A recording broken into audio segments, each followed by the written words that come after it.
me, Edri, at may bago na naman tayong mini vlog. For today's mini vlog, it's my birthday celebration. The day before my birthday, namili na nga ako ng mga pangpulutan tas inumin para sa mismong araw ng birthday ko is hindi na ako ma-stress na mga gagamitin at lulutuin. Pinili kong mamili sa PMM kasi mas konti ang namimili doon kaysa sa LCC at sa Centro Mall. Pagdating ko nga ay sinimulan ko nang gumawa ng lumpiang dynamite at lumpiang Shanghai. So yung next na ginagawa ko is lumpiang Shanghai and nahalo ko na yung lahat ng ingredients.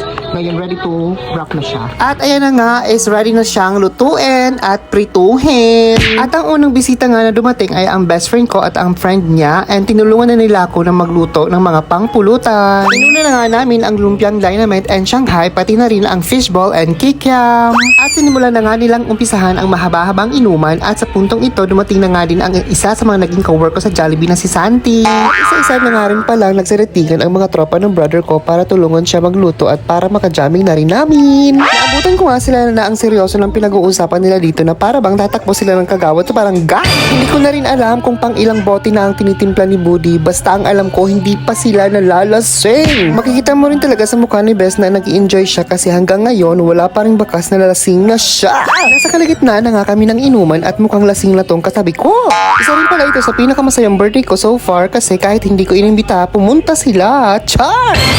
At tumating na nga rin pala si Pango, si Erica at si Eugene para makasaya sa amin. Hindi ko na rin namalayan at ngayon ko lang na-realize na madami na pala akong kainuman. Dito na nga rin pala ang Diyosa ng Balinad at Punso na si Justin and Onggo. Sa mga oras na to ay hinihintay ko na din ang iba ko pang tropa from Punso and Sugat. At nagsiritingin na galing pala ang ibang tropa ko and super sing sila to the highest level.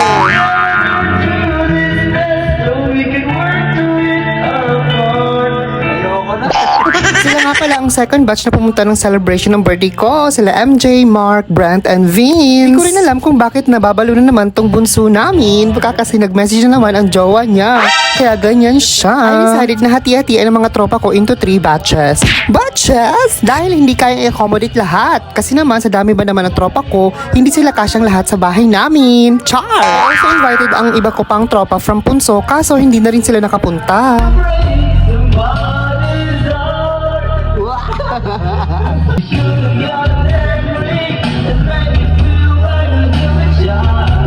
Lumipat na nga rin pala kami sa labas kasi tulog na si baby at ang parent niya sa loob ng bahay. Sige, scatter pa!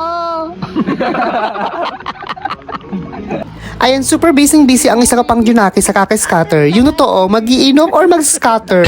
Scatter na lang? Ang tickets already 3:47 AM and humabol ang best friend ko at ang jowa niya. Sana all na lang talaga may jowa.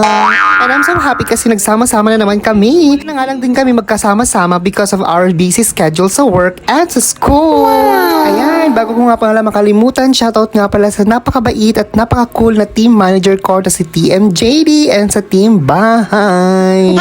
Wish ko for us na sana tumagal pa ng ilang buwan ang samahan ng team bahay and sana matuloy na ang team building ngayong summer. Gusto niyo yun? Gusto ko yun. Ay, maraming salamat sa mga pumunta for the second batch and hulaan nyo kung sino naman ang last batch na pupunta sa month-long celebration ng birthday ko. Char!